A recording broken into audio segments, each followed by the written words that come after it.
আমাদের আজকের রেসিপি হলো চিংড়ি মাছ দিয়ে নিরামিষ ওলকপি রান্না, অর্থাৎ চিংড়ি মাছটা বাদ দিলে গোটা রান্নাটাই নিরামিষ হবে।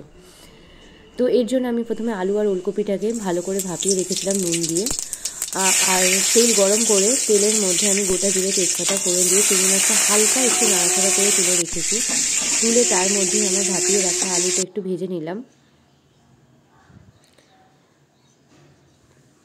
আলুটা ভাজা হয়ে গেলে আলুটা তুলে নিয়ে আমি ওই তেলের মধ্যেই আগে থেকে পেস্ট করে রাখা টমেটো পিউরিটা অ্যাড করব। আর এই গরম মশলাগুলো ধনে জিরে নুন হলুদ আর কাশ্মীরি লঙ্কার গুঁড়ো আমি নিয়েছি। টমেটো পিউরিটা দেওয়ার পরে একটু নুন অ্যাড করে আমি ওর মধ্যে এখন দিয়ে দেবো আদা বাটাটা ভালো করে নাড়াচাড়া করে ভাজা হয়ে যাবে। তারপর আমি ওই মশলাটা অ্যাড করে দেবো, ওটা দেখানো হয়নি। মশলা আর চিনিটা অ্যাড করে দেবো, আর পরিমাণ মতো নুনও তখন দিয়ে দেবো। নুন আর চিনিটা নিজেদের টেস্ট মতো, তবে চিনিটা একটু লাগবে, 1 চামচ চিনি লাগবে মোটামুটি। তো এই মশলা কষানোর সময় যে চিনিটা আমি অ্যাড করে দিয়েছি।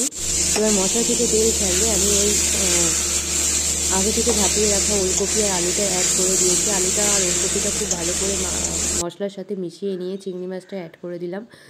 ভালো করে কষানো হয়ে গেলে আমি একটু জল অ্যাড করব। জল অ্যাড করে 5 মিনিট আমি রেস্টে হতে দেবো, মানে 5 মিনিট আমি একটু চাপা দিয়ে রাখবো লো আছে। হয়ে গেলেই রেডি। লাস্টে ঘি আর গরম মশলা দিয়ে নামিয়ে নিতে হবে, আর একটু গার্নিশের জন্য ওপর দিয়ে ধনেপাতা ছড়িয়ে দিলে ভালো হয়। তাহলেই রেডি আমাদের নিরামিষ ওলকপি রান্না। মানে এটা চিংড়ি মাছ ছাড়া নিরামিষেও রান্না করা যায়, দারুণ খেতে লাগে।